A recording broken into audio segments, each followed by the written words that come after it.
আপনার অন্তরে যা আছে, আপনারা যে বাধ্য করে তার কথা বইলে দেন না। আপনারা কি করবে বলেন? আপনারা খুন করবে? আপনি প্রায় 80 বছর বাঁচছেন, আর কয় বছরই বা বাঁচবেন?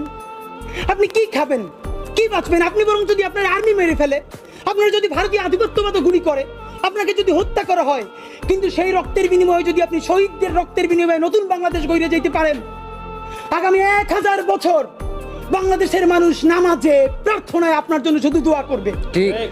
বুড়ো মানুষটা থেকে শুরু করে শিশু আপনার বক্তৃতা শুনে মাননীয় উপদেষ্টা কতক্ষণ জানেন? যতক্ষণ আপনি জুলাইয়ের জবানে কথা বলেন।